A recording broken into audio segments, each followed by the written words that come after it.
restante da cidade. Os serviços públicos em geral, inclusive de limpeza urbana, também. Mas um dos mais expressivos é o serviço público da segurança. O Estado não se faz presente. E, ao não se fazer presente, ele cria a possibilidade do que, com os devidos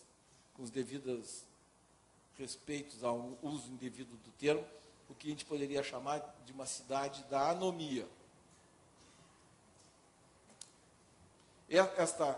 Esse é um trabalho, é uma página de um estudo que, de modo muito empírico, muito sem rigor, foi feito por um grupo onde eu participo, durante 6 meses, levantar notícias relacionadas a esse caso que eu estou falando, publicadas por um único jornal do Rio, Jornal do Globo. E, a partir desta notícia aqui, primeira notícia, presidente do Detro paga multa de motorista. Essa notícia saiu no dia 21 de setembro de 2007. O presidente do Detro, o Detro é o órgão que cuida do licenciamento de veículos, né, de interesse público. E ele estava fazendo um trabalho de rotina e multou uma van pirata. Não sei se chama van aqui. Multou uma van, foi apreendida a van pirata.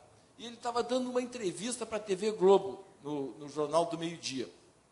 Aí a motorista da van pirata interrompeu a entrevista chorando, porque ela foi multada e a van foi apreendida. E o presidente, desesperado com aquela situação, pagou a multa de R$ 1.700 para liberar a van.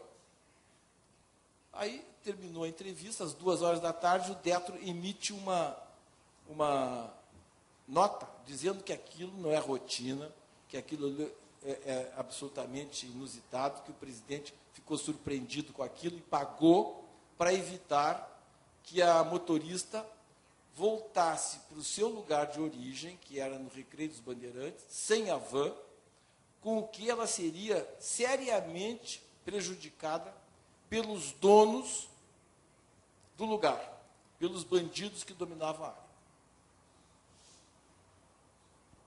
Essa notícia morreu aí. No dia seguinte, não teve outra notícia. Depois, outras notícias, todos os dias acontecendo, até que, no começo final de março do ano seguinte, 6 meses depois, vou correr, porque está muito extenso. 6 meses depois, foi feita uma série de reportagens sobre um julgamento que bandidos fizeram em uma favela de seus comparsas que tinham pisado na bola. Então, os bandidos se reuniram, fizeram um julgamento e absolviam ou condenavam do modo mais efetivo possível seus comparsas. Essa matéria, foram 3 ou 4 dias, que teve uma repercussão enorme na cidade do Rio de Janeiro. E o ministro da Justiça esteve lá e foi solicitado a opinar. E o ministro da Justiça disse o seguinte: isto que ocorreu é uma evidência de que nesses lugares a barbárie venceu. Nestes lugares a barbárie venceu. Aí eu pensei também, no dia seguinte, agora o ministro vai anunciar as novas políticas para combater a barbárie numa cidade metropolitana como o Rio de Janeiro. Morreu. Não teve mais. Então, em 6 meses foram feitos isso. E a reflexão que eu gostaria de comentar com vocês também, porque faz parte da questão das favelas, ela é, no caso, como eu comentei antes, no caso do Rio de Janeiro, é essencial enfrentar simultaneamente as duas dimensões, tem uma expressão através dessas imagens. Isso aí, digamos que o azul seja a cidade e o branco seja alguns elementos de informalidade produzidos a partir da moradia, conjuntos residenciais, loteamentos ou favelas, que, num determinado momento, ficaram sem presença do Estado. Não estão valendo as leis, não valem lá dentro. Ali é a lei de quem tem outro poder. Logo em seguida entra o tráfico de drogas. E o azul perdeu um pouquinho a cor.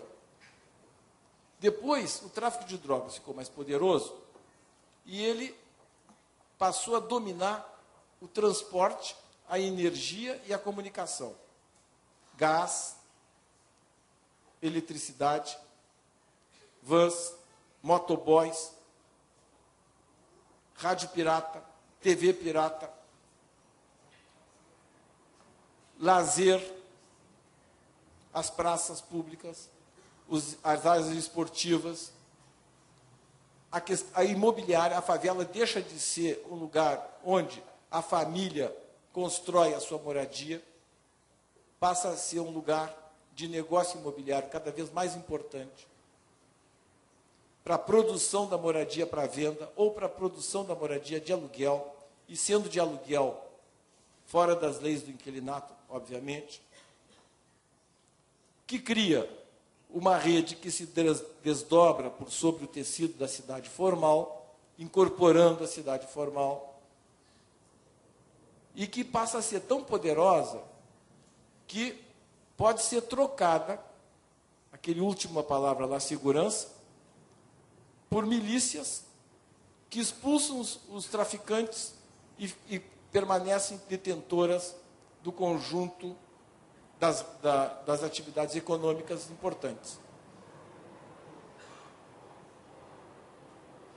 Diria, então, que essa rede social, porque é a rede social, essa rede política, porque também é uma rede política, com, inclusive, eleições de representantes, vereadores, deputados estaduais, deputados federais já demonstrado, e econômica, ela é clandestina e é degradadora, não apenas das áreas efetivas onde ela se estabeleceu, como do conjunto urbano que ela influencia, e que cada vez é maior, que precisa ser trocada por uma rede social, política e econômica que seja legal e promissora. Talvez esse seja o nosso desafio, que não é apenas carioca, infelizmente, que de um modo ou de outro se expande pelos territórios brasileiros que não estão sob domínio da Constituição brasileira. E eu penso que essa é uma questão fundamental para a democracia.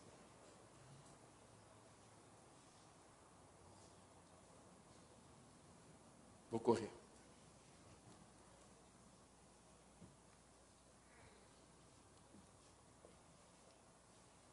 Em 1970, quando havia aquelas transferências, as favelas eram mais ou menos assim, sem infraestrutura. Mas no final do século já são sem infraestrutura, mas com casas muito mais consolidadas. E o Favela Bairro, então, passa a atuar nessas favelas consolidadas. Eu tenho algumas imagens do Favela Bairro que eu vou passar muito rapidamente, porque vocês têm imagens muito bonitas aqui, e que, com as diferenças que existem, elas, de qualquer modo, têm muito mais semelhanças do que diferenças. O exemplo é uma determinada favela, essa é Parque Royal, projeto do escritório Arqui 5, passa a ter uma infraestrutura, uma rede de... O que é relevante aí?